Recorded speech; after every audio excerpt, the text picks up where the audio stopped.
हम यह धुन के भाव बा हम आवत रानी हो रोहित पाठक एगो गीतकार बानी हमार परम मित्र कहनी कि देखो हमरा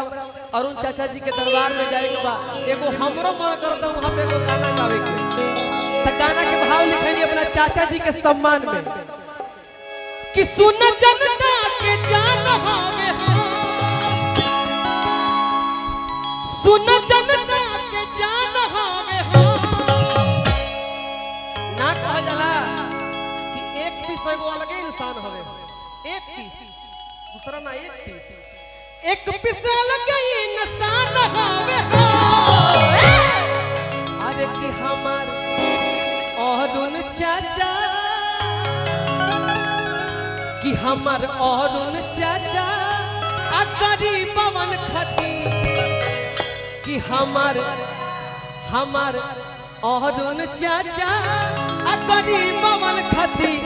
सच में भगवान होवे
जनता के दिल पर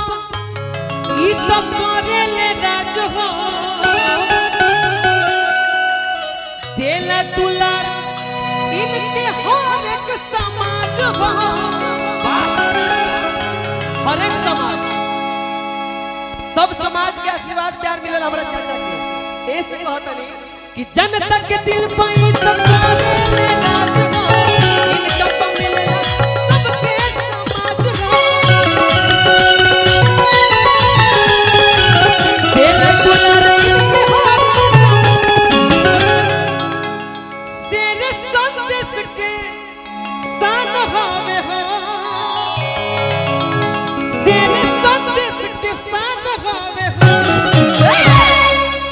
पूरा बिहार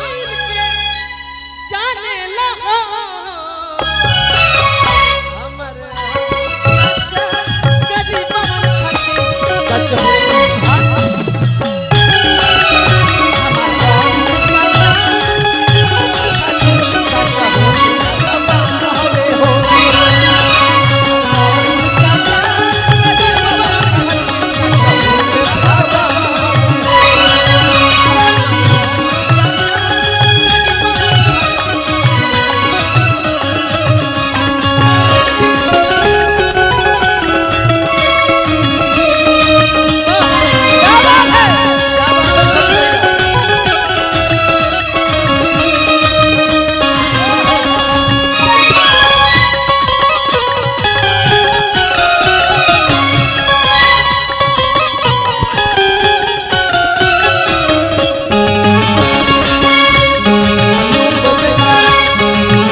चाचा के हवे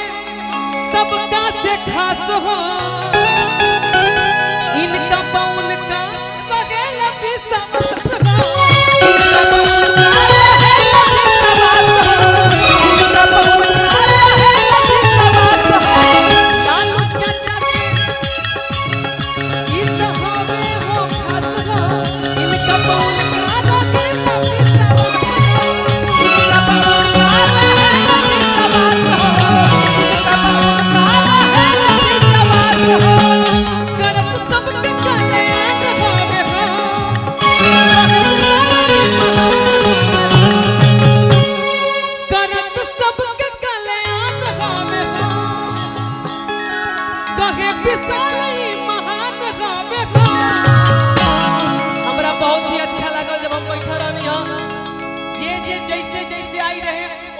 कलाकार के मौका मिला सबसे बढ़न बात।